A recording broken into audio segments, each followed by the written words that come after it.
Nos esprits se transforment de minutes en minutes si nous les laissons faire. Nous ne pouvons pas laisser le régulateur de vitesse nous guider. Vous ne pouvez pas laisser votre esprit contrôler le rythme de croisière. Vous devez être conscient de ce que vous pensez. Vous devez être conscient de la façon dont vous êtes influencé, parce qu'à notre époque, si vous ne faites pas attention, vous pouvez glisser sur le chemin de la faiblesse, le chemin de la facilité, le chemin du manque de contrôle sur ce qui se passe dans nos vies. Vous devez prendre le contrôle. Vous devez faire quelque chose pour prendre le contrôle de votre cerveau, de votre esprit. Vous devez vous contrôler, peu importe comment vous le faites. Contrôlez les choses auxquelles vous pensez. Vous pouvez contrôler ce que vous ressentez. Vous pouvez contrôler ce que vous croyez. Et vous pouvez certainement contrôler ce que vous faites. Vous devez être le maître de votre esprit. Vous devez exercer le contrôle de vos pensées.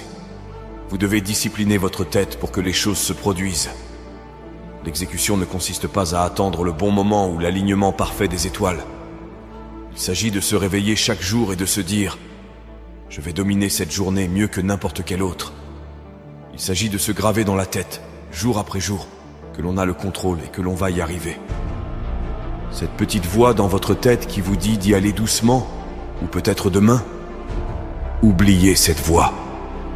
C'est la voix de la médiocrité.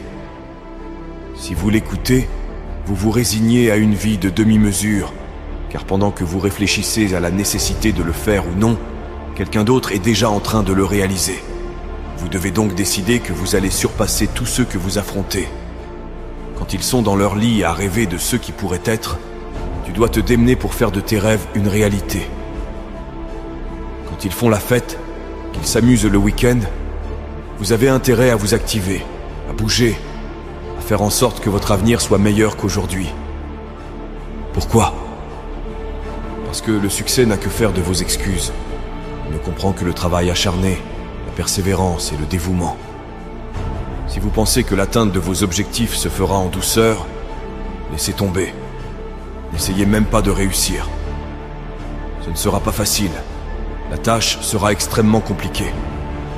Vous devez donc renforcer votre esprit pour faire les choses difficiles et inconfortables. Votre esprit est comme un muscle. Plus vous l'entraînez, plus il devient fort. Vous devez le mettre au défi, le pousser jusqu'à ses limites, puis le pousser encore plus loin. Lorsque vous pensez avoir atteint votre limite, vous ne faites que découvrir jusqu'où vous pouvez aller. Rien de grand n'arrive jamais à partir d'une position confortable. C'est dans le confort que les rêves meurent. Vous devez accepter d'être incommodé si vous voulez réussir. Il faut prendre le contrôle total de son cerveau et lui dire qu'il ne faut pas abandonner, qu'il ne faut pas se laisser abattre et qu'il faut se dépasser parce que c'est là que le succès arrive. Vous êtes donc confronté à des échecs. Qui n'en a pas connu ? Vous pensez que le monde va s'arrêter et vous féliciter parce que vous avez eu une journée difficile ? Réveillez-vous. L'univers est impitoyable. Il n'a que faire de votre petite histoire déprimante. Tout le monde en a une. La différence, c'est que pendant que vous vous apitoyez sur votre sort, quelqu'un d'autre transforme ses échecs en succès, ses tragédies en véritables stratégies. Votre esprit est un champ de bataille au quotidien. Vous êtes en guerre contre vous-même. Et si vous ne prenez pas le contrôle, vous vous faites contrôler. Tout ce que vous voyez, tout ce que vous entendez, toutes les expériences que vous avez vécues tentent de diriger le volant. Mais qui est le conducteur ? Il vaudrait mieux que ce soit toi. Allez-vous laisser vos voix intérieures dicter votre vie, vous entraîner dans chaque tunnel de désespoir, de doute et d'obscurité ?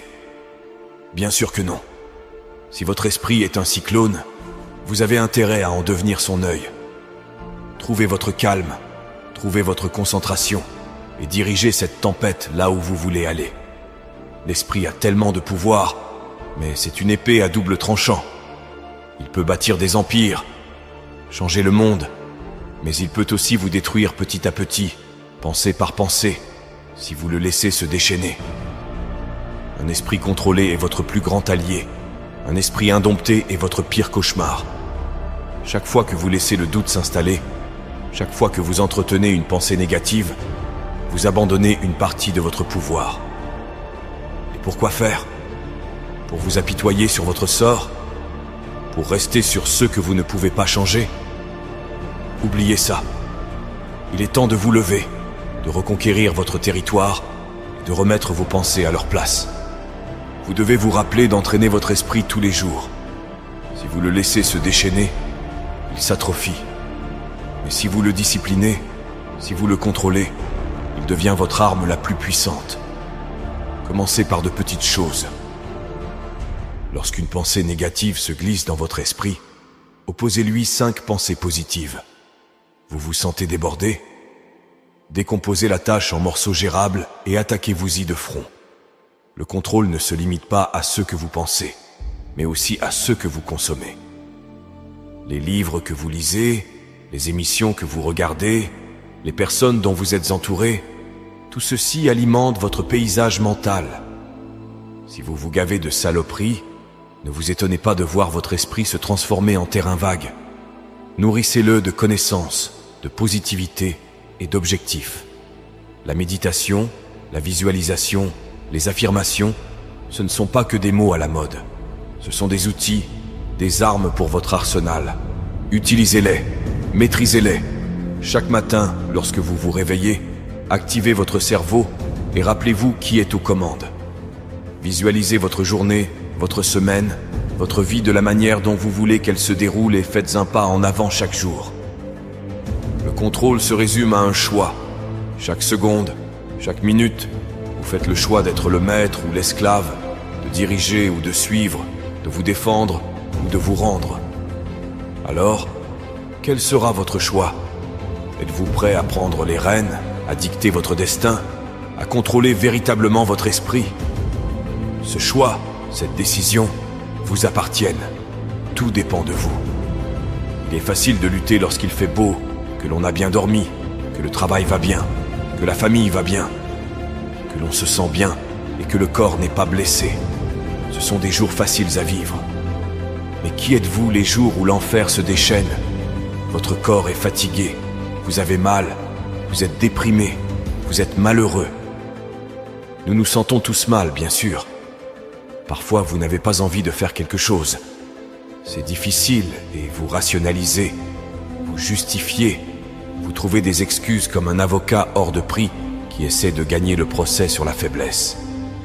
Et je vais vous dire, cet avocat dans votre tête est bon. Cet avocat sait exactement ce qu'il faut dire. Il connaît toutes les failles juridiques et sait comment influencer le jury. Alors comment faire pour rivaliser avec lui? Ne jouez pas le jeu, n'argumentez pas, ne discutez pas, ne négociez pas. Vous dites à ce serpent d'avocat qui est dans votre tête de se taire. Dites-lui que vous ne voulez pas l'entendre. Dites-lui que vous n'avez pas besoin de l'entendre parce que vous n'êtes pas coupable. Vous avez raison. Vous êtes du côté de la force et de la stabilité. Et vous n'avez pas besoin de l'approbation de cet avocat paresseux pour faire les choses. C'est ça le grand décalage. Les personnes qui se lèvent les jours où tout va mal et qui continuent à travailler, c'est ça la différence. On ne négocie pas avec les faiblesses qu'on a dans la tête. Tu te lèves, tu te bouges et tu t'en occupes. Peu importe ce que tu ressens.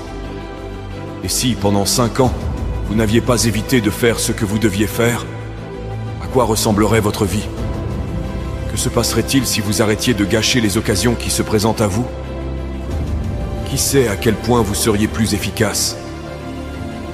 Vous pourriez être 5 fois plus efficace, 20 fois plus performant. Vous n'avez aucune idée de l'efficacité qu'un être humain peut atteindre lorsqu'il cesse de gaspiller toutes les possibilités qui s'offrent à lui. Mais pour ça, il faut que tu t'occupes des choses que tu n'as pas envie de faire et que tu les fasses du mieux possible. Chaque fois que tu te forces à exécuter quand il le faut, tu mets de côté tes sentiments à l'égard de l'action. Dans la vie, seules les personnes faibles se lancent à l'assaut de choses qu'elles savent déjà possibles d'accomplir. Il faut faire quelque chose dont on n'est pas tout à fait sûr. Essayer quelque chose de nouveau si l'on veut changer les choses. C'est là que l'on grandit, mon vieux. C'est là que ton corps est forcé de s'adapter, forcé de subir la discipline aujourd'hui pour ne jamais avoir de regrets demain. Cette chose que tu dois faire et qui, tu le sais, est horrible. Plus tu attends, plus ça prend du temps. Ne te laisse pas faire. Passe à l'attaque.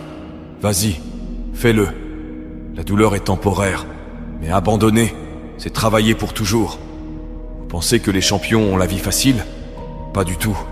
Ils se battent, luttent et crient pour arriver au sommet. Chaque cicatrice, chaque blessure témoigne de leur combat. Soyez ce guerrier. Soyez ce gars qui ne recule jamais. Donc, demandez-vous si vous allez rester une simple note de bas de page ou devenir une légende. Laisseras-tu la vie arriver à toi ou bien iras-tu à la vie? L'horloge tourne et le temps n'attend personne. Saisissez le moment, le jour, l'occasion qui se présente à vous. Si vous le voulez suffisamment, vous trouverez un moyen. Si vous ne le voulez pas assez, vous trouverez une excuse. Ce qui compte, ce n'est pas le combat.